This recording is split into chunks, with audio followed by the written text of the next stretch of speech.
those things. So when one thing changes, another thing changes. The gross national product does not allow the health of our children, the quality of their education, or the joy of their play.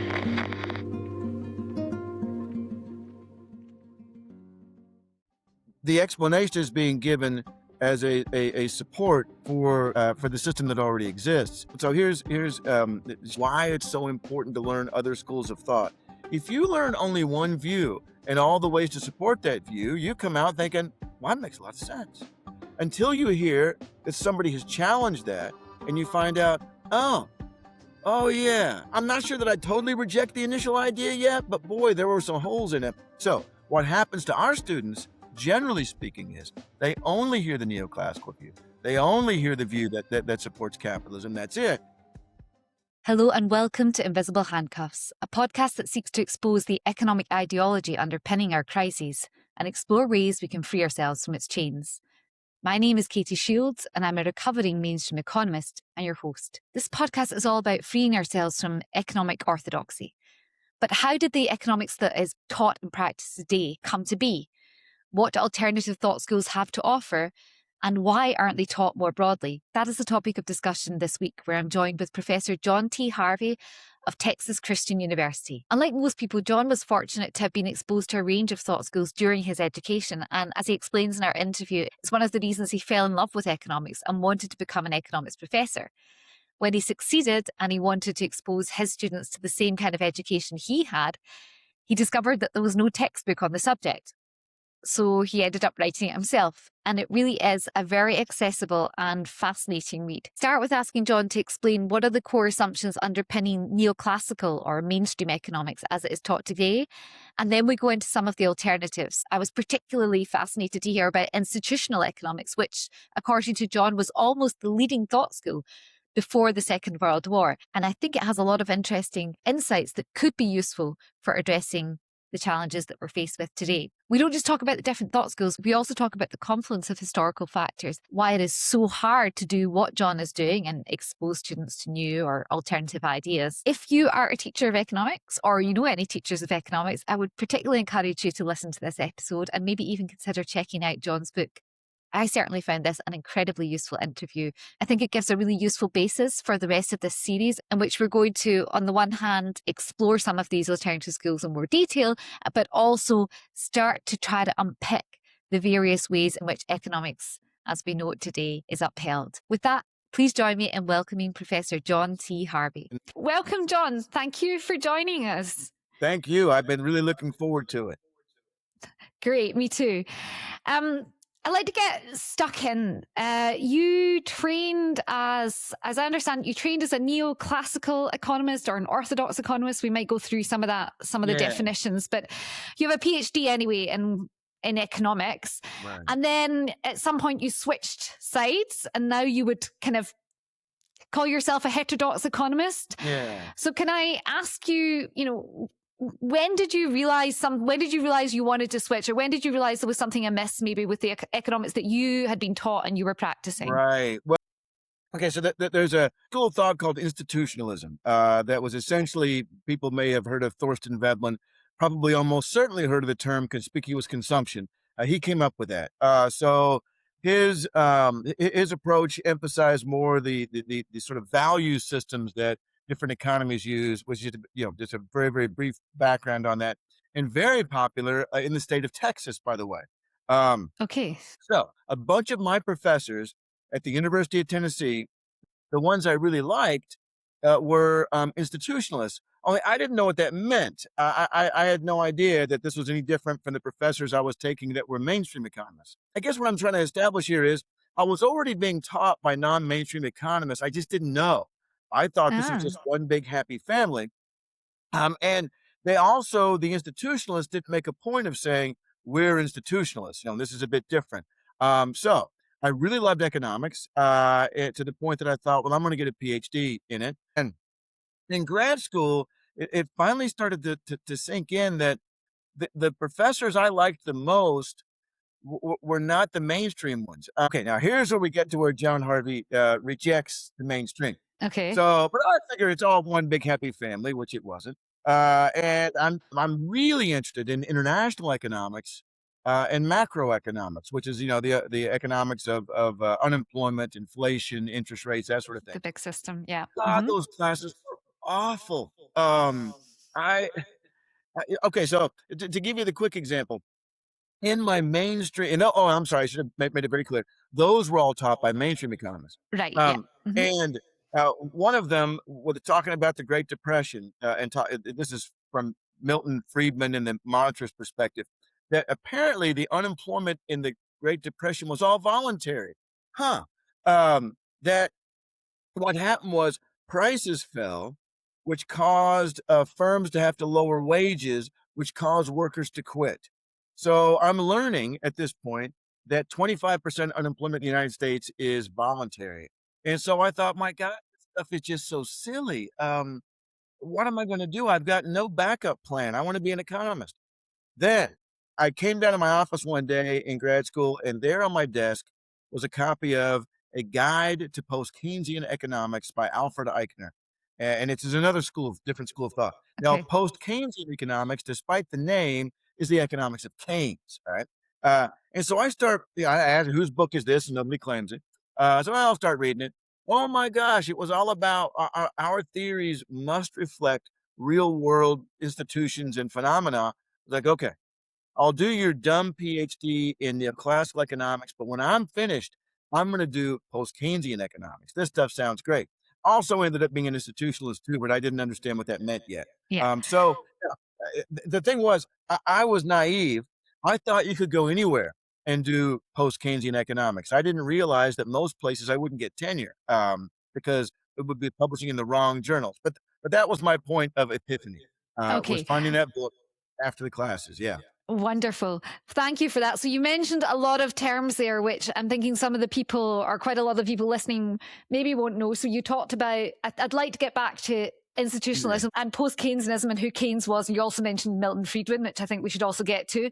But maybe we backtrack a little bit. So when we talk about mainstream economics, we're kind of talking about neoclassical economics.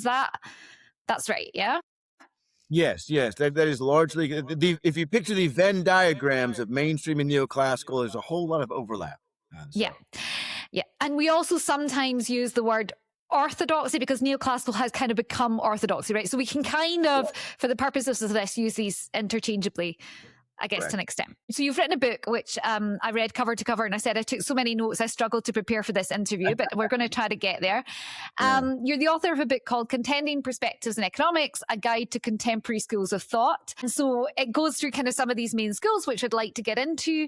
But what I thought was really interesting, I think is really important to understand also, what economics is that you start the book talking about economics as a science. And this is, I think, really important. So I also studied economics, have a master's in economics in a mainstream neoclassical. I didn't, like you, really know at the time that's what I was doing, but it turns out now I realize.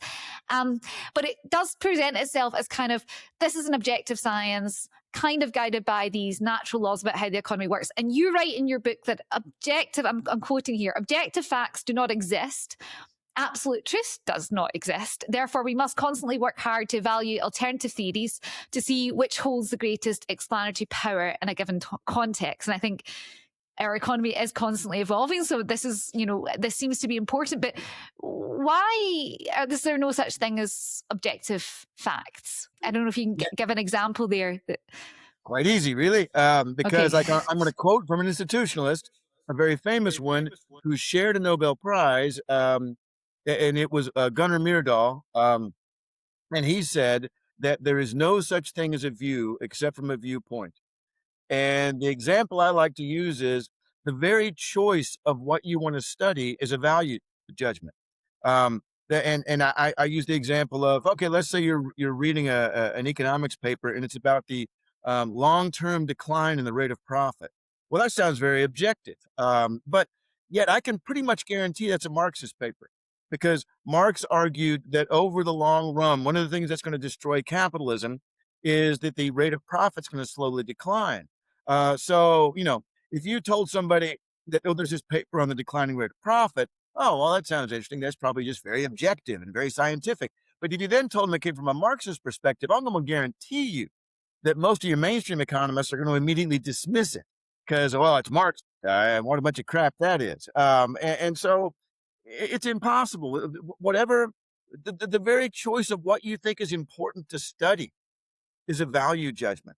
So, on top of that, we're limited by our ability to interpret events. It's always our human centered and impacted by our ability to analyze, our ability to calculate, and our preconceptions are inevitably coming in and influencing. I don't want to say contaminating because there's no other way to do it. I mean, the institutionalists are like, well, we're all coming from perspective, and there's simply nothing we can do about that other than to admit it, To and then admit do our it. best.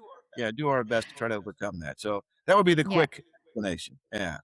That's a great explanation. So, on that point, then, so you would argue, and many others, perhaps except for the neoclassicals, that Right. neoclassical economics is also coming from a particular point of view, and that point of view, then, if I understand, this sort of lens that they're viewing the economy through, then is also built on a set of assumptions, I guess, about how the economy works. So can you Right. maybe talk us through some of the key assumptions then for someone who might not have encountered economics, or even if they have it, maybe it was a long time ago?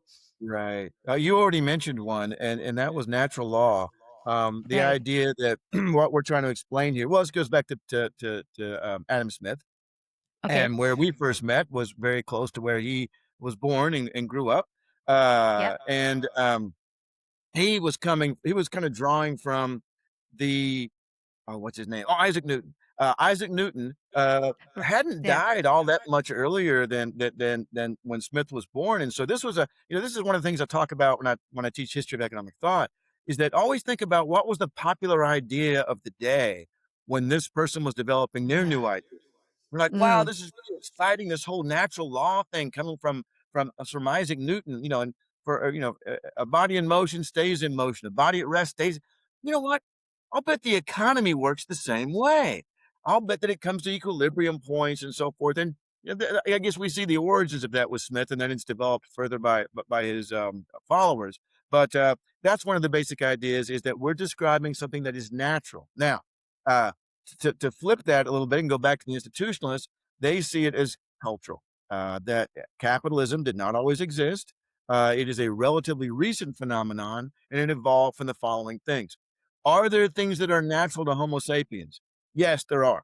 But we should not assume these things. We should, at the outset, assume they're not natural and then kind of study to see, what is and isn't. So from a mainstream perspective, if economic behavior is natural, then if I understand economic behavior in Edinburgh in the 18th century, then I understand economic behavior in Zimbabwe today because it's the exact same thing. So once I have one model, it works everywhere because it's like human physiology. Once I know how someone digests food in ancient Rome, I know how they digest food now. It's not any different. Whereas from the institutional perspective, even more like understanding language. There are some basic concepts and perhaps some similarities, but we need to go and figure out how Romans talk to each other. It's not that simple. So there's one thing. Another, I would say, is the idea that political individualism and the discipline of economics evolved together. Of course, Adam Smith's Wealth of Nations is 1776, and there's also a famous thing that happened in the country I'm sitting in right now that happened in 1776, and those are not total coincidences. I mean, they're pressing the idea that individuals have rights. Individuals, did you know? This is a side issue. I love Okay. military history. And I found a book on um, naval mutinies, which, by the way, the Navy covers up for the most part because they're not really happy that these things happen. But the number of mutinies went up after the American Revolution and the French Declaration of the Rights of Man because they're like, oh, I don't have to be pushed around. I have the right to say something about how I'm being treated on this ship. So Hmm. anyway, the idea that individuals have rights, and I think pretty much all economists would toss in with that one.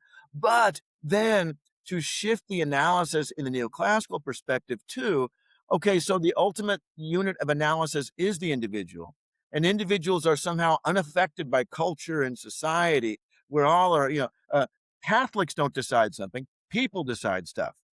Yeah. Society doesn't decide anything. And so that's another aspect of sort of the mainstream. Now, when I say the mainstream, and you brought this up implicitly earlier, it's a huge group of people.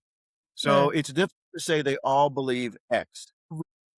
Like, You're going to find somebody somewhere that disagrees with some aspect of it. So I don't know. I used to use the example. I was born in London, and my mother's side are all from London, and her sister also married an American serviceman who then abandoned her, and so then she had to get divorced. Well, the first priest she went to, because my English family are really Irish Catholic, said, "Well, no, you have to fix this." And the second priest is like, "Sure, well, this guy sounds like a jerk." So the whole idea that all Catholic priests, not just Catholics, believe X is not quite true. So, but what I argue in the book, and so because I had to sort of struggle with this myself, like, well, okay, well, I'm not going to say they don't believe anything in common, but they started from this core.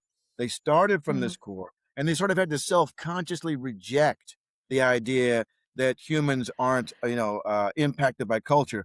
I guess the other thing that would unite a lot of neoclassical economists is the manner in which they model things. They're really crazy about. Oh, I'll bet all the listeners have seen a supply and demand diagram. All right, so yeah. that's a general equilibrium model. Everything comes to a resting point, which again is sort of drawn from the natural law, but from a different aspect of it.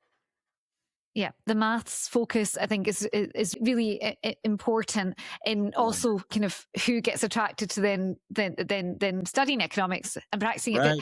But another assumption is that also about kind of the market, right? The market being the optimal form. Would you say is that part of neoclassical Well, economics? yes, that the market is somehow natural, that the market is somehow by default superior to other solutions. Now, when neoclassicals come across a situation where they don't think the market quite gets the job done, they call it market failure. In the sense that which the very name of it implies that, well, the default solution is the market. And there's also this sense that prices and wages are somehow objectively determined, that they're objective determinants of your value. And neoclassical economists wonder why they're dominated by white males. So you're in an intro econ class and you're learning that your wages and your are objectively determined. And I'm a woman or a person of color. I'm like, I'm done with economics. I mean, this does not match my experience. It's very interesting to see neoclassicals struggling with why they can't attract women or people of color. And they have all these strange reasons. Well, women, not by nature, but by the way we do our education system, are simply not as good at math. Perhaps that's why they're not econ majors. Women cared too much about grades, and econ is hard. Now, notice the self-congratulatory nature of this weakness, that, well, women care too much about grades. The guys don't care they got a C in econ. They're still going to be an econ major. But the woman that got a B is done with it. And the other big one they do is perhaps women are simply by nature not as interested in economic problems. Or it could be you. It could be you're the problem. And when I say you, I mean neoclassical economics. It could be you're the problem. It's not the people that are taking your class. The fact that you are starting them off with the market is an objective measure of your value. Now, again, you will find neoclassical economists who will, tweak that, but that's where they start. And that's why we still are like the most white male dominated, more than the sciences of the discipline. I was actually and I looked up this data recently, so I can concur for the UK. That's even higher than tech. The male dominance, right. So there's the market, and this also means that kind of we're all. It's about the individual, and everyone's sort of looking to optimize their kind of value, whether it's their salary, whether it's their utility is what they usually narrow it down to. Yeah. Maximize utility. Yeah. And so the markets are important. It's about the individual. It's about kind of personal gain, I guess. And also this concept of property rights often comes in, because if you want to have markets that function, then you also have to protect those property rights, which is interesting because that's where the state is actually really important. Right. But so is it correct to sort of say, and now we can maybe get on to others, and particularly Marx, I think would point this out, that, that also means that effectively neoclassicalism is teaching that capitalism is the economy, because you can't really have growth, capital growth and gains if you don't have property rights, the means of production. So do you think it's fair to say that when you're sitting in a neoclassical economics class, you're getting taught capitalism, even though capitalism might often not get mentioned, as it wasn't actually in my experience? Right. No, it's all implicit. It's the explanation is being given as a support for and where I learned economics for the system that already exists.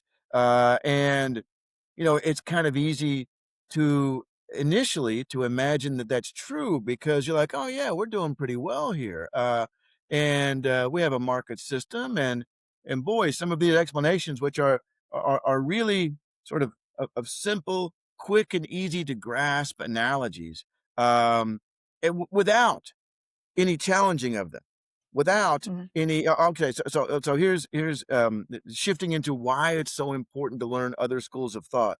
If you learn only one view and all the ways to support that view, you come out thinking, well, that makes a lot of sense. Until you hear that somebody has challenged that, and you find out, oh yeah, I'm not sure that I totally reject the initial idea yet, but boy, there were some holes in it. And this happened to me, by the way. I was also a political science major, and it was in, I believe, 19th and 20th century political thought class. Or maybe 18th to 20th. We're learning, like, say, Jeremy Bentham, and I'm learning about Jeremy Bentham's ideas of how to organize a society. And I can vividly remember this. Dr. Gorman's class, really nice man. I said, "Oh man, that Bentham guy, he's a genius. I guess I'm a Benthamite." Then we would cover the next person who rejected Bentham. Like, oh yeah, I hadn't thought of that. Okay, all right, so fair enough, right? But I'm a follower of this next person for sure. And then the next person would have rejected them, and it was a really liberating experience. And this is what I want my students to go through, to suddenly realize, and because I tell them about that experience, I guess I don't know what the hell I'm talking about. I mean, and why would I? I'm a college sophomore, learning about these things that these scholars had spent their lives taught. Why would I be able to figure this out now? So you know what I'm going to do? I'm just going to sit back and listen, and see what all. But that experience would never have happened if the class had just been Jeremy Bentham the whole time. I would have come out a Benthamite. So what happens to our students, generally speaking, is they only hear the neoclassical view. They only hear the view that supports capitalism. That's it. And in fact, I don't think I bring this up in the book. I can't remember. In fact, there's a guy named John Siegfried, who is a well-known neoclassical economist who has written a lot on pedagogy. And one of the things he wrote once was, and by the way, when you're introducing students to economics, don't introduce more than one school of thought, because they'll get confused and demoralized. Oh, and by the way, let's do my school of thought, John Siegfried says. Because that one school of thought could be Marx, right? I mean, there's no reason to get, it could be something else. Well, no, we wouldn't do that. So he is absolutely, totally dead wrong in how self-serving that is to say that if we taught them more than one school of thought, and obviously not. Students love controversy. Students love hearing that so-and-so argued with so-and-so about, about this and that and the other. And I actually wrote a paper once, and everything is biased, right? So as we said earlier, there's no such thing as a view except from a viewpoint. So I did the study, so perhaps I somehow influenced it, but I interviewed, or I polled all of my students in my Contending Perspectives classes from the previous several years. And one of the many questions I asked was, when the course was over, did you feel more confident or less confident, or the same, about your knowledge of economics? And it was like 90-some% felt more confident. But even more interesting, the few that felt less confident were nevertheless more excited about learning more economics. Because education isn't about going from one level of confidence to another. It is having this level of confidence challenged, and then thinking, oh, I guess I don't know how that works, but man, I want to work it out. I want to figure this out. So that's the way Sounds it should like be. yeah. Oh, sorry. So it sounds a bit like the Dunning-Kruger curve, right? When you start at when you start at the top and you think you know everything, and then you read a little bit more, and then you become less certain, and then finally you kind of get more towards a kind of wisdom, I guess, where you can kind of handle the complexity and handle the not knowing, and that's okay. And you're interested to learn more. That's right. That's right. It's okay to not know everything, to have the humility to believe. But anyway, there's lots more on that, but I'll shut up. Yeah, and I think lots we can dig into maybe a little bit later about that letting go, right? Because this neoclassical economics and the mass, it gives a certain certainty, which might be, I guess, is also hard to give up. But maybe we can just go through a couple of the others. Maybe we can talk about a little bit about Marx, because he was kind of, you mentioned Adam Smith. He was also a classical economist. Coming out of that school, so before neoclassicism, maybe. So maybe can you maybe talk to a couple of like his core, I guess, his core assumptions about the economy? And what you touched on just now is something that absolutely blows away students, that we include Marx and Adam Smith in the same school of thought. I can remember first learning that from Dr. Jensen. He was my hero, my mentor. He taught history of economic thought at the University of Tennessee. Originally from Denmark, and had fought in the resistance in World War II. How much more could you love a guy that he was really, really fun. So anyway, from Dr. Jensen, I learned that Marx and Adam Smith and David Ricardo are in the same school of thought. Well, they use the same tools of analysis. I always start with this. You have to understand where Marx is coming from. He is looking around in his world, and he is seeing Bob Cratchit and Tiny Tim. That to him is capitalism. Is these people that were undoubtedly suffering. Now, it's interesting. Economic historians from every perspective argue, well, it's not entirely clear they were suffering more than they were before, under, say, a feudal system. But they were suffering in a new and different way. And you've given up control of your immediate family. Perhaps under feudalism, you were out farming together, being oppressed, just like in the Monty Python scene.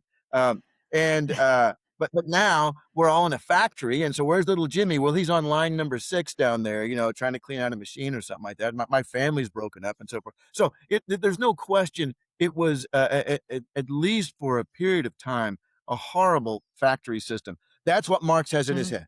All right. So he's like, well, this system sucks. But Marx is a scholar. Marx isn't just going to make up a sign, capitalism sucks, and walk around town with it. He wants to understand capitalism. So who do you go to understand capitalism in the middle of the 1800s? Adam Smith. All right. So he goes and sits in the British Museum library and reads Adam Smith and David Ricardo, not as well known to the general public, but David Ricardo is probably more influential on Marx maybe than Smith was, but he was a follower of Smith. And he's reading about capitalism. And one of the things that Marx really tags onto is both of them, Smith and Ricardo, their use of the labor theory of value. The idea that what actually creates value is the act of labor. Now, Marx says that late in Smith's Wealth of Nations, Smith acknowledges, hey, wait a minute, you know what?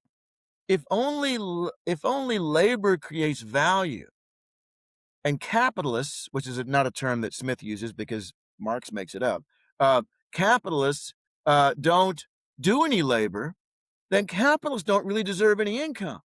And then Adam Smith's like, nah, that can't be right. But Marx is like, no, you nailed it. You had it. You let it go. That's the problem. That's why Tiny Tim and Bob Cratchit are suffering, is because Mr. Scrooge is taking value he did not create. All right. So now he's got this intellectual foundation. And then he's also heavily influenced by Hegel and the idea that society, history moves through stages, and capitalism is simply one stage. It is better than all the previous stages. And so it's better than what occurred before, but it's not there yet. And so eventually we'll have a socialist revolution. And then eventually, hopefully, if technology increases sufficiently, communism. So anyway, that's my very quick introduction to Marx. And again, students are more surprised by Marx than any other school of thought we cover. I don't think they become Marxists.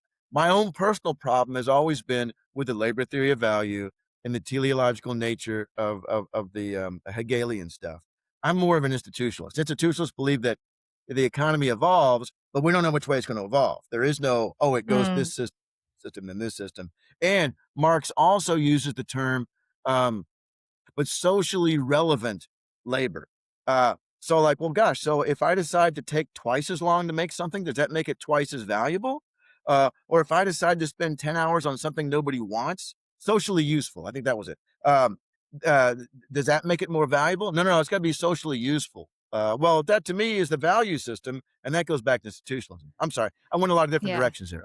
I'll stop talking about No, Marx. that's great, and I'm really keen to get a bit onto institutionalism. But I think I can imagine. I think there's a reason why people are also turning to Marx now a little bit more. Maybe not in the mainstream departments, but we hear him cited more. And one of the quotes I picked up from your book, I liked. This is your wording, but about capitalism, or about the neoclassical assumption, of sort of individuals maximizing their utility, whatever. Marx would ask, how is it a choice when one class of people own the means of production and the other class must access it in order to live?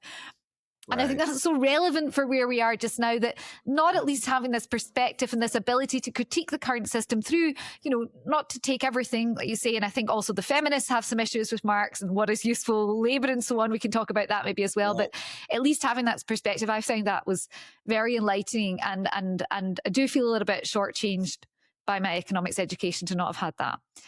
Yeah. Did you take any history of economic thought? No, that wasn't part of my curriculum, and it's not part of actually most curriculum now. So no, it's not. It's not. Yeah. So maybe I would quite like to touch on Keynes, because you've described yourself as kind of an institutionalist and a post-Keynesian. This is another point that surprised me, actually, when I was starting to discover new economic thinkers like yourself, people like Steve Keen, and they were describing themselves as post-Keynesians. And I thought, I studied Keynes. And then I read, then I started to read Steve, and now I've read your book, and I'm realizing, actually, I didn't get, Keynes. So maybe we can start there. So Keynes is well known. I think he's sort of the economist most associated, I guess, with this, or say, let's say the post-war consensus, or the war era Britain, and then the post-war consensus, sometimes attributed to sort of that, the 30 glorious years, les 30 glorieuses, after the Second World War. I don't know, that's my interpretation. Maybe I'm wrong there, but you can talk a little bit about what are his core kind of contributions. Yeah. Well, as you can imagine, I would love to, because I'm a big fan of Keynes. And what has been told to us as what Keynes said is really, in Joan Robinson's words, as she was a contemporary of Keynes at Cambridge in the econ department, she called it bastard Keynesianism, because it was the bastard offspring of neoclassical / classical economics and Keynes. And the easiest way that I've come up with to explain the difference between Keynes and Keynesian is this. Keynes believed that the capitalist system, the market system, without any what they would call frictions or interferences, still tends to come to rest at less than full employment, still has difficulty maintaining economic growth and a job for everyone who is willing to work. The Keynesians still are really latching on to a classical / neoclassical model that says that the economy fixes itself, and that there's always enough jobs. We may need to wait, a couple of years for the long run to show up, because the long run apparently is where everything lives. The market creates a job for everyone who's willing to work. Only if there's some interference, like a minimum wage law, or people don't understand what's going on, only then do we end up at less than full employment. That's Keynesianism. That's Keynesian. It is not Keynes. Keynes didn't say that. Okay. Keynes took pains to say that, when unemployment is so you hear people say that workers refuse to accept a lower wage, and that's why we have unemployment. And if you read Keynes's General Theory, chapter 2, you will see him mention that. And if you then stop reading, you're like, oh, that's what he believed. But you might as well finish the rest of the chapter, where he goes on to say, but that's not what's going on. And I love to show those quotes in class because it's like so clear that he says, look, he says, when unemployment's 25%, workers are not, especially back in during the Great Depression when there are no social programs to speak of. People are not being less willing to take another job. They're going wherever they can to find a Yeah. job. So Keynes believed that the system was inherently unstable. Keynesians believe Okay. it's not inherently unstable, but sometimes some external force, causes us to be knocked off this glorious path to high employment and low prices. Okay. So Keynes is kind of when we're taught Keynes today in a mainstream economics course, it's essentially just kind of part of neoclassical economics. They've taken a little bit and kind of interpreted it the wrong way. Is that kind of a Yes, fair I assessment? just got back from a presentation I did at a university in Illinois, where I talked Mm-hmm. about why didn't Keynes get his point across. Mm-hmm. And the first problem is, okay, so the general theory comes out in 36, where he's trying to say that the system is inherently unstable. And he's watered down some of what he believes at this point because he's desperate to get people to believe him, because we're in the middle of the Great Right. Depression.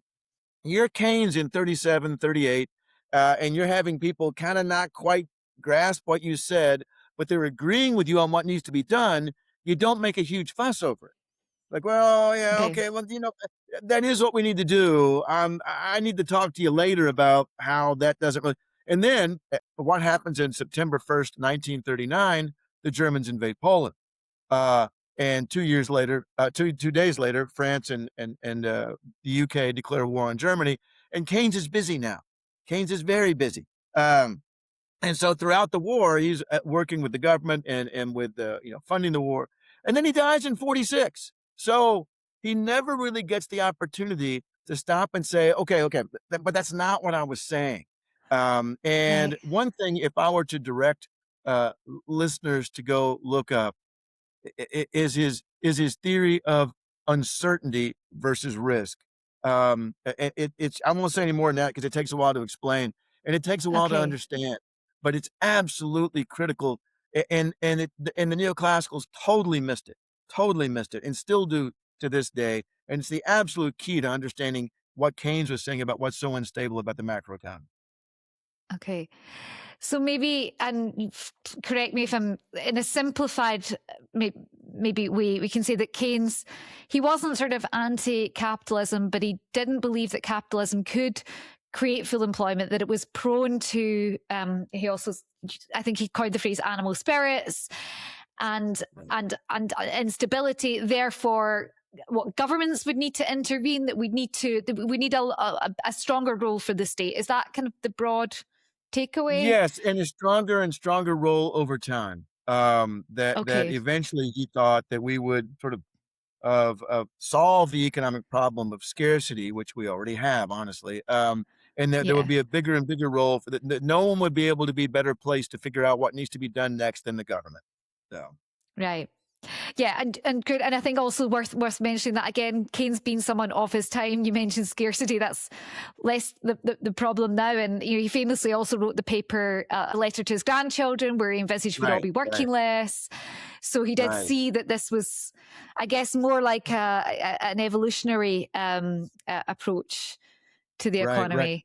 Similar to Marx in some respects, in that Marx Yes. also expected technology to increase so that by the time we reach communist society, which is, I mean, there have been communist parties and communist, governments, but they were communist by philosophy, not by economic system. They were socialists by economic system, because we have not reached the point to where we can be communists in society. Because that point is technology is so high, the productivity rather is so high that you don't really have to do anything you don't want to do. There's a famous quote from Marx that I think I have in the book. That's also been criticized by Marxists, but I kind of like the quote. That in communist society, in the morning, I think I might like to be a cattle herder. In the afternoon, I think I'll criticize poetry. And in the evening, I think I'll be, I don't know, a butcher or whatever, without ever having to become a herder, a critic, or a butcher because he thought that the division of labor was a horrible thing to impose upon people. You have to spend the rest of your life, for the most part, whatever your part is in the capitalist system, doing that job. That does not. Mm. I tell students, Marx wanted you to major in whatever you wanted to major in, regardless of whether you got a job or not, just because you like it. And you can change your mind if you want to. So this is but this depended on this slow increase in technology to where, which is true today, but we're not doing it properly. When we have an increase in technology in the system, in the capital system, it causes unemployment. When we have an Mm-hmm. increase in technology in the household, like I'm doing laundry today, all right? So I'm not going to have to go down to the river with a rock, right? It's not going to take very long. I'm going to toss some things in the washer, and then when I hear the buzzer go off, I'll put it in the dryer. So did that make John unemployed and hungry? No, it gave me more time to do other stuff, which is what technology should be doing for us in the economy. But the economy is set up to where unless you can make profit for somebody, you can't eat. So when we have AI take something over, this isn't yay, now we have more time to socialize. No, now you have more time to look for a job because your job skills just got wiped out. So sorry, I drifted into something else there, but I feel No, but it's a very nice. strong. So no, I liked it. Thank you, because it's a nice lead actually into institutionalists. Because as I mentioned, I found this one of the most fascinating parts of the book, because I thought I had learned. I took an elective in institutional economics. It turned out I must have taken new institutional economics, because it was not the institutional Right, economics that you describe in the book. But we maybe right. get to that. But what you mentioned about it, so you said before, institutionalism is about seeing the economy as driven by culture, so it's not individual choices. Traditionalists seek to understand the rules that are driving our decisions. Yes. Is that correct? And you mentioned as profit being one of the key rules, actually probably the core rule, which prevents a lot of the other things that we want. I found that fascinating. If I understood that correctly, or what would you add to that? No, profit to the neoclassical economists is an internal motive of the Homo sapien. Yeah. People want to make profit. That's what they want to do by nature. And that's why a capitalist system takes advantage of that natural proclivity and turns it to good, by the invisible hand and so forth. To the institutionalist, profit is a rule of our system. If you love books and love people who love books, you might want to start a bookstore just to hang out with people who like books, but you better make a profit, because if you don't make a Yeah. profit, you're not allowed to do it. So that's why I don't know how Starbucks has gone elsewhere in the world, but lots of our Starbucks now no longer have the seats inside, because it turned out that was a really poor profit, a really poor business model for profit. Oh. I used to go and sit in there and work, and have a couple of cups of tea over the course of several hours. Well, they need to churn through. Now, is that the fault of the nasty people at Starbucks? Not necessarily. There's a rule in place in our society. If you don't earn more than you spend, we make you shut down. So yes, from the institution's perspective, and the analogy that I got this through from my professor, Terry Neal, who was a very famous institutionalist economist. I didn't know it. I was just taking him for class, but very famous guy. He said, what if you walked into a room of people and they're all playing cards, and you're trying to understand the action, and you're trying to maybe even predict what's going to happen next. What's more important to understand? The motivations for sitting at the table. One person really wants to make a lot of money. It's a gambling game. One of them just enjoys the camaraderie. Another one's trying to get away from their home life, whatever. Or would it be nice to know the rules of the game? He said the rules of the game are what tell you why that person that laid down 3 aces got to pull in all that money. The rules, they said, we'd love the motivations would be wonderful to have that too. All right, because maybe they aren't playing as hard or whatever. But he said the rules of the game, and I hate to use the word Trump, but Trump, it is about cards, isn't it? Trump, everything else. The rules of the game, we have to figure out the rules. What are the rules in this institution? And they're not the same everywhere. So anyway, but yes, you were right. Profit is a rule. Yeah, and this I think is so important. I kind of got into new economic thinking through been concerned about climate change. I studied environmental economics. One of the reasons that I liked so much the institutionalists is because of the overlap with systems thinking. So during my sort of re-education, I came across the limits to growth, and did a deep dive on this famous MIT study from the 70s, which was based on systems dynamics.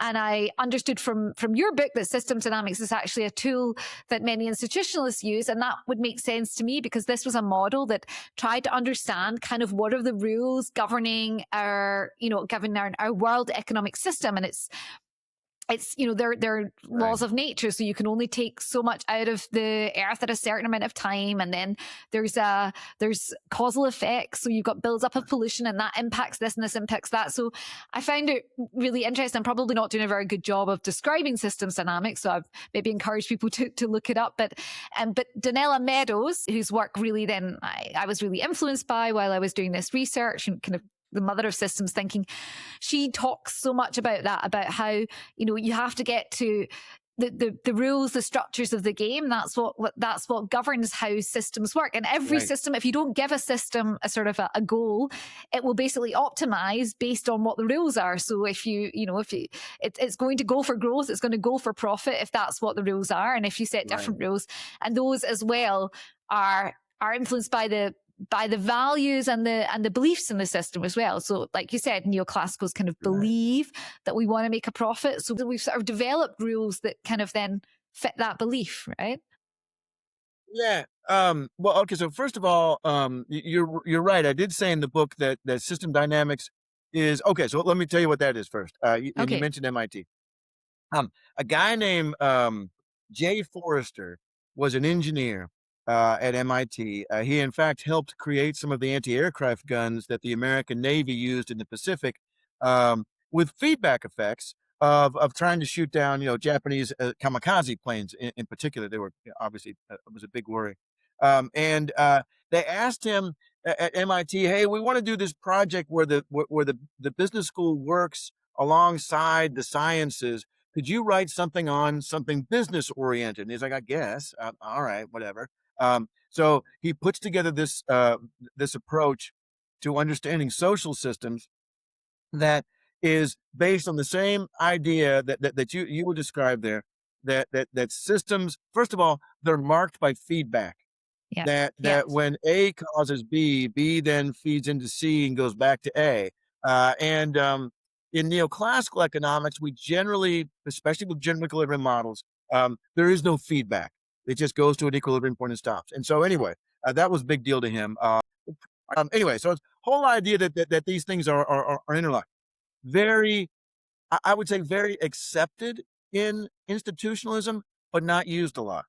Okay. There's only a handful of people that really use it because it's hard. It requires specialized software. I took us on the tangent there. I was just very excited to see kind of this overlap with systems thinking and institutionalism because it has really helped me understand the economy. When you start to think in those terms, like you say, when you start to think of cause and effect, feedbacks, it's not, I mean, as you say, the programming of these models might be complex, but you don't have to do the programming. I don't understand how to program these models, but I can draw a simple causal loop diagram, a simple diagram where you connect everything up. Right. And that helps me understand better. Anyway, I think we can do a lot with drawing without having to program. I totally agree. Maybe just then finally, I found a question I had on institutionalism. So what I wasn't able to sort of figure out from, or unless I overlooked it, was where do institutionalists sort of stand on capitalism? If we say Marx was very critical, Keynes was sort of in between, where are institutionalists? Right. Yeah, no, absolutely. And in fact, markets are a tool. That's all they are. And so, to say that someone is pro-market, what if you had a carpenter that said they were pro-hammer? That would be kind of weird. I mean, okay, yeah, I'm pro-hammer too when I have a piece of metal that I need to drive into a piece of wood, but I'm actually pretty pro-saw when I have a big piece of wood I want to make into smaller pieces of wood. And there's no moral, like, oh no, Bob over there is pro saw, but Susan is pro hammer.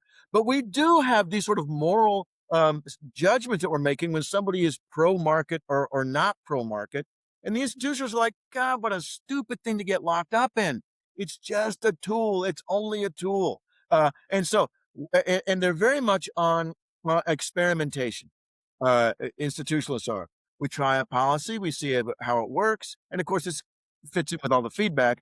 We fix it if it didn't work, and we adjust it, and the system changes, and so things change within the system. So even if a market worked quite well for some phenomenon, and there are some jobs of the economy that for example, restaurants. For the most part, I think the market system does okay there. Now we can certainly argue that the wait staff doesn't get paid enough, but we can deal with that as well. But in terms of, gosh, that there simply aren't enough Mexican restaurants. We need the government to get involved and create some more Mexican restaurants. We don't really need that. All right. So I'm gonna say the market does a reasonable job with that. Healthcare in the United States is a nightmare. An absolute nightmare. I believe we're 40th in the world, and in terms of life expectancy and infant mortality, and yet we're number one in the world by a wide margin in how much we actually pay for it. So institutionalists would be very neutral on pro or anti-capitalism on the surface of it. Okay. Underneath, of course, they're going to lean heavily towards some style of socialism, because they're generally going to come to the conclusion, the market doesn't do such a great job on creating enough jobs and on, sort of certain social, but they don't really have a stance. Okay. Thank you. Then I'd like to, so there are a couple of skills that I'd like to get into. They're somewhat newer, but kind of before that, because we've sort of been talking, I guess, around this topic that neoclassical economics has come to dominate, and I'd like to kind of also to bring that in now. So you write, neoclassicism did not emerge as the dominant school of thought after a spirited scholarly debate. We did not sift carefully through all the non-mainstream approaches and incorporate whatever was deemed helpful while dropping the rest. Rather, historical developments were responsible for putting neoclassicism at the top of the food chain, and institutional inertia and path dependence have kept it where it is. So we have historical developments and then inertia. We can maybe talk about the inertia, but historical developments, there's a couple of new things that I learned from your book as well, and in particular, the impact of the Cold War. Can you briefly talk to what happened there? Yeah, well, let me go pre-Cold War first. Okay. And because institutionalism was almost the dominant school of thought in the United States. Okay. Before World War II. Several presidents of the American Economics Association, I believe I mentioned this in the book, the very well regarded index of leading indicators to decide whether or not there's going to be a recession or not was invented by institutionalists. The National Bureau of Economic Research, which is still the official organization to decide whether or not the U.S. is in expansion or recession, invented by institutionalists. Wow. So, it was a very popular school of thought. Then we have World War II, and coming out of World War II, and there was already some sort of anti-communist kind of stuff before World War II, but man, afterwards, now we've got the U.S. versus the Soviet Union and China, and we've got the McCarthyism and so forth. And there was very clear, there's been many books written on this, attacks on academic freedom. And if you were not, pro-capitalism, then you exposed yourself, you became very vulnerable. And so even not all neoclassical, and most neoclassicals who describe themselves as liberals. Liberals in the US, for US, so like progressives, maybe slightly left of center, in Europe. Right. Yeah. On social issues. Yeah. And on economic issues, they, we could argue with them on whether or not that's a left-leaning position. We really wiped out all these schools of thought that were extremely pro-capitalism, and we never recovered from that. And so nowadays, the path dependency really shows up in these journal rankings. Yeah. Which, by the way, we're in the middle of a conversation in my own department about this, which is exhausting. So these rankings emerged during this period of oppression, and now administrators especially get obsessed with rankings. We have to be up here so we can attract students and so forth. And so even though the Cold War is over, although we then had Thatcher and Reagan afterwards, then we still have the results of it. There was no debate. That never happened. And nowadays, students almost never hear about any other school of thought other than the mainstream, so they have no idea. So you alluded to this earlier, the self-selection that takes place, that the people that, I mean, I don't know how else to word this. We end up with one kind of person as economics majors, and they tend to be white males. Not all of them, obviously, but but they never get a chance to see now at my university right now. Students are required to take the Contending Perspectives class. Lord knows if they'll keep that after I'm gone. I'm going to retire at most in 5 years. It'll probably go away then. At Cambridge, it was just announced. I don't know if you saw this in your email or not. They have a class on different schools of thought. They're about to not only get rid of it, but cancel the class that was already put on the schedule for the fall. So Cambridge, Keynes' home, is also going the same direction. When you mentioned Cambridge there, this was also something that I think I picked it up from your work. There was you mentioned Joan Robinson, a women economist. I would have loved to have read about Joan Robinson when I was studying economics. I didn't get to. She was sort of carrying on the Keynesian tradition at Cambridge. And there was there was a point where there was like quite a heated debate, I understand, between the Cambridge school in Cambridge and Cambridge, Massachusetts. Right. And right. I understood that also, so that was a victim of neoliberalism. So you mentioned Reagan and Thatcher coming in, and it was actually under Thatcher that school was defunded. So it wasn't just sort of the Marxist purge in the US. We also had the neoliberal purge, and that was also something that I wanted to pick up on. Which I was slightly surprised in the book that you didn't talk about kind of the Montpellier Society and the influence that they also had. And I don't know to what extent that opportunity came because of also what was happening in the Cold War. But we do know that the Montpellier Society, the sort of the birthplace of neoliberalism, also very well funded by some major wealthy elites to help get some of these academics like Friedrich Hayek, who would go on to advise Thatcher, like Milton Friedman, who would go on to advise Reagan, into these sort of seats of academic power as well. So I don't know if there was a reason that was not there. Yeah, well, no, there wasn't a reason it wasn't there. I just, to me, the roots were the Cold War. And, the book you read is the second edition. In the first edition, I did a little bit of the Cold War stuff. I really expanded this time to put in more evidence on that. But no, that was, if I was going to write an article on it, I would have included all that as well. I will tell you, there's a lot of collusion that goes on. It's actually kind of funny that at the top of the journal rankings, of course, these are almost all neoclassical journals. At the top of the journal rankings, they're top 10 journals. Only 3 of their typical top 10 actually practice double-blind review, which means that of the other 7, 6 of them do single-blind review, which means that the referee who is reading the article that has been submitted knows who you are and knows where you teach. That's not the way science is supposed to be done. And you know dang well it is influencing them. The 7th one is only by commission. They ask you to write stuff for them. But these top 10 journals, this is the place to be, right? These are the most scientific, objective journals.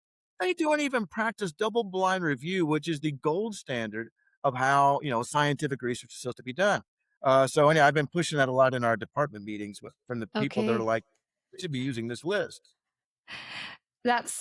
That's interesting to know, because something that I did pick up on from your work, and I think I saw some statistics on this as well elsewhere, that there's, and I don't know if it's sort of the heterodox schools, so all these different schools that we've been talking about, which are not neoclassical, sort of are united in this kind of being left out, that there's more collaboration and also more attempts to engage with the neoclassicals, whereas I think in the other direction, it's almost non-existent. It's, 1 or 2%, if anything.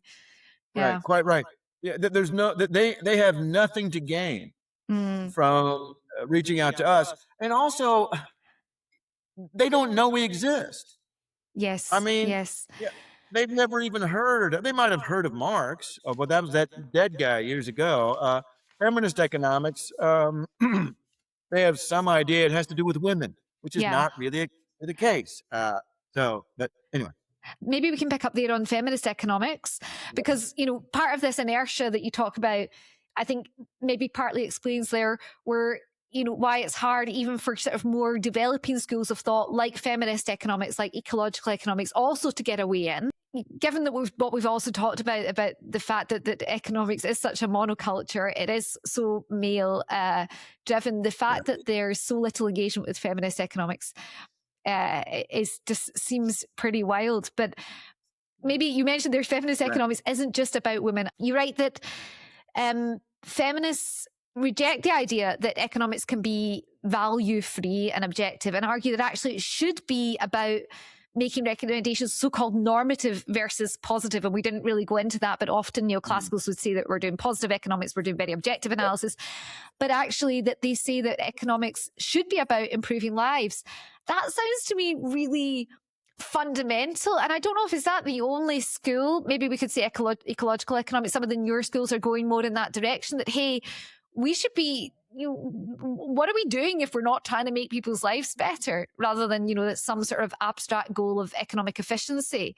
Is that, would you say, is that one of the core assumptions?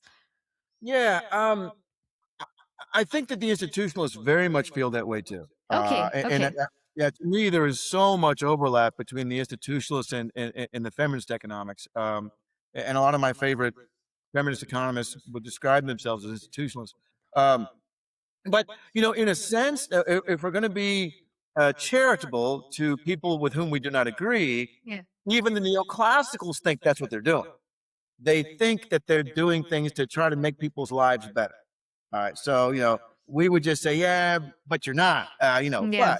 so I think that in fact, when I've talked about this in class, I say, one thing that I think unites all schools of thought, and perhaps it's a place where we can, sort of reach out to each other, is that in general, all schools of thought are about the welfare of the average person.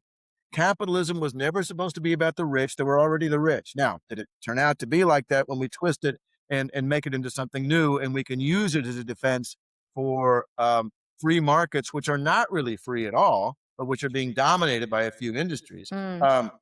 But in its pure sense, capitalism is supposed to be about the average person. That the invisible hand is helping you when you go to the butcher or whatever. So in that sense, but then you get back to the positive versus normative. The positive economics is, well, I'm just describing the way the economy works. I'm not making a value judgment here, which of course is impossible. And the institutions say it's impossible. And the feminists say it's impossible. And the feminists say, and while we're at it, to me, okay, so let me back up here a little bit and say something about the book. First of all, I never intended to write it. We were teaching this class at my university, Texas Christian University. I go to the Edward Elgar booth at the conference. That's a publisher, and a gentleman named Edward Elgar is in charge, and so he's there. And so I said, "Hey, do you guys have a book on this subject right here? I'm using one from you already, but it's 20 years old." And I swear to you, it was like a Jedi mind trick, where he said to me, "You need to write this book." And so I walked away having decided to write a book on this, which was nowhere on my radar. I had been the head at one point of the International Confederation of Associations for Pluralism in Economics, which is a group for all those of us that feel exiled. So I had been in that, and I do have a field in the history of economics, and I do know more than one school of thought. But man, I don't know that much about Marx or about feminism or about ecological economics. So with that as background, I said, all right, I'm going to write the book. Sat down and started writing on the plane on the way back. Took several years, obviously. One of the things I decided was I didn't want my book to be propaganda. So what I have to do is I have to send every chapter. I sent the Marxist chapter to a famous Marxist. I sent the post-Keynesian chapter off. I sent every chapter off to somebody in that school of thought for them to critique. The last chapter I sent out was the feminist one, and Gillian Hewitson and Janice Peterson read it for me, and I can still remember Gillian's words. John, I'm sorry, but I fundamentally disagree with you. It's like, oh, Okay. God. So I got it back. I made all the changes, and they're like, okay, no, this is pretty good now. It's pretty so. And one of the things I said wrong was that it really isn't a feminist economics. There's like feminists from a Marxist perspective, feminists from institutional perspective, and they disagreed. They said no, there is a a feminist perspective, and so I rewrote the whole chapter based on that, and to their satisfaction. Um, and so that's a long way of getting around to me, what feminist economics is about is agency. That when we say schools of thought are about trying to improve people's lives, what I get, what really jumps out at me, what's really focused on differently in the feminist economics is, I want to give you enough power over your own life. Mm.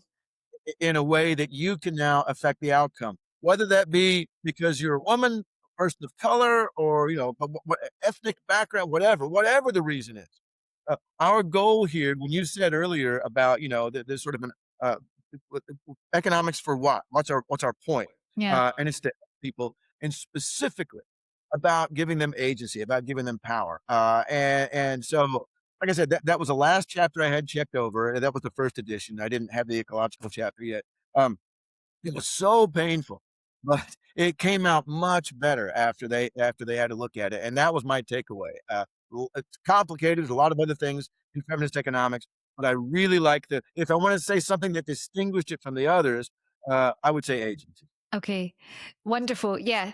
Thank you. And yeah, I find it very helpful. I will be having a feminist economist as well as part of this series, so we can dig a lot deeper into that. Nice.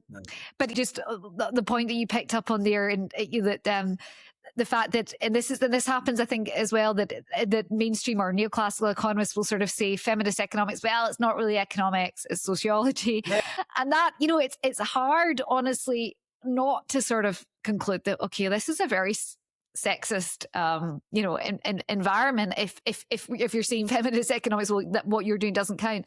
I just want to make sure that we don't miss out on ecological economics, because this was a new chapter in your book, and yes. which I find interesting as well. It says something that, I guess, you back to your point, that we need to be updating our theories based on the best information, and the information clearly that we've been getting is that we're in an ecological crisis. So if we say that sort of feminist economists would say we have to understand, we have to look beyond GDP, we have to account for care, we have to account for unpaid work. I think we should probably say that's on a core argument that they make. Ecological economists are kind of saying the same about nature, right? We can't discount nature, which is one of the problems with neoclassical models. Yeah, the ecological stuff. That was the most depressing chapter I wrote.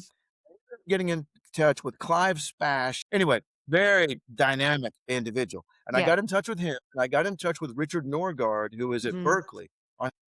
The fundamental starting point for, as you already said earlier, for ecological economics is the fact that there are natural laws, Adam Smith, but not the ones you were talking about. Yeah. These are the laws of thermodynamics, and the fact that the planet can only take so much waste. And I don't remember where I read it now. I cited it in the book. I can't remember what the citation is now. That capitalism is like growth for growth's sake, which is the philosophy of the cancer cell. And so growth for growth's sake is what drives capitalism. And I sort of say I grew up, but I mean, as an economist, thinking, oh yeah, grow. That's what we need to generate more income, and more goods and services and so forth. But the planet can only take so much, and B, there's lots of things that okay, so I've had this cell phone, good Lord, I don't know, for 10 years now.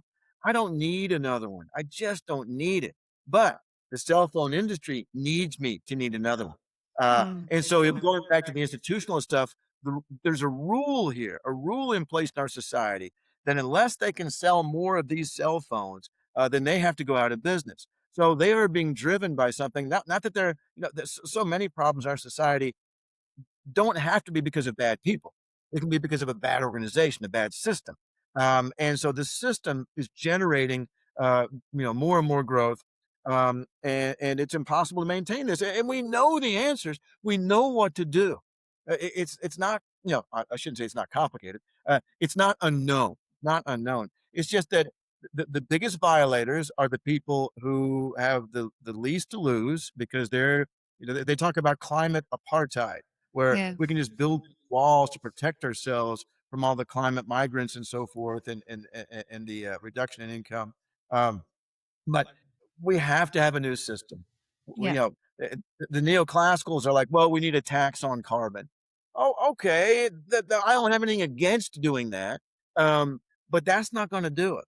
We need to have a system that is just like in the household, where, as I said earlier, when when a dishwasher and a washer dryer were invented, it did not cause someone in the household to become unemployed. They got to have more leisure time. Mm. And leisure time and social interaction should be something that we should place high on our list of priorities in society, and we don't. We show off to each other about how much we've worked. Oh God, I was exhausted this week. I must have worked 60 hours. That's a bad thing. And why should our society work that way? And on top of everything else, it is making the climate, crisis even more Yeah. terrible than it already is. No, I think so. I think this is where, there's so many good quotes, but I don't think I wrote it down, but you sort of mentioned that the system that we're in essentially wants us not to be satisfied. Like we can't be satisfied, which goes against what neoclassicals, as you say, claim to do. They're trying to improve the average person. They're not really. It's really just about the GDP and not how that's distributed, and obviously not the impacts. But we could talk a lot. I'm actually going to have Clive as well, but I did really appreciate that chapter, and so maybe coming actually to the young people, because I think we can build on that. One of the points you also make is that when you talk about the difference between environmental economics and ecological economics, environmental being within the classical schools. So it's not that you can't learn about climate change and the environment in mainstream courses, but you're taught only to see it really as kind of a market failure, something that we can price, and not actually changing the system. So to me, it does feel, when you're saying that if we want young people to be empowered to help change these systems, we have to also give them the tools. And I feel that that's something that we really ought to think about. And I see this actually knowing some environmental economists that I really like. I also interviewed quite a well-known one recently. We'll be posting that soon. Fully committed, fully agrees that they are, that they're doing something really positive, but within this framework, which the evidence suggests it's not going to be enough if we just stick with the markets and capitalism. So, having said all that, where can we go? You mentioned that you think that when you retire, there's no one going to be there. So what are you doing at Texas, and what do you think we can do to change economics, to reclaim it? Okay. So when I was a grad student, and this must have been about 1986, I finished my PhD in 87. The University of Tennessee already had institutionalists, and Ann Mayhew and Terry Neal were two very well-known ones. Ann Mayhew was the chair of the department. Also, probably the best teacher I ever had. I still design my exams after how she wrote her tests. They had just hired at University of Tennessee Paul Davidson, who was the number one post-Keynesian economist in the U.S., at least in the U.S., if not the world. I'd already been reading his stuff. I already decided I wanted to be a post-Keynesian, and then they hired him. It's like, and then the first speaker they had come in was a guy named Alfred Eichner. I was a big fan of his. So, point being, Chris Brown, a graduate school contemporary of mine, he and I were invited to go out to lunch with Terry Neal, Ann Mayhew, Paul Davidson, and Alfred Eichner. And we're like, wow. So we didn't say much. We just sort of sat there and listened, right? You know what they said? Remember back when we thought we could make a difference and we didn't? I don't want to hear this. That's not what I want. I'm just starting. Yeah. And you're telling me that these heroes of mine are talking about, remember back when we thought we could make a difference and we didn't? Okay, well, so two things about that. One is they kept ideas alive for younger economists to find out about them and to build careers on them. The whole MMT phenomenon with Stephanie Modern Kelton and monetary Randy. theory, sorry, MMT, modern monetary theory, just Oh, for sorry, those who yes, might not it's know. modern monetary. Yeah. That exists because so Stephanie Kelton is in she's an accounting major in school, and she takes a econ class from John Henry. Oh, he was a nice man. He's passed away now. He's a great guy. And John Henry says to her, you're pretty good at this. You should probably minor in economics. Okay. So then she's doing her minor, and then John Henry says to her, you could probably make this into a major. And then he ends up telling her to go to grad school. And now, obviously, she is a major force, a New York Times best-selling author on economics, of all things.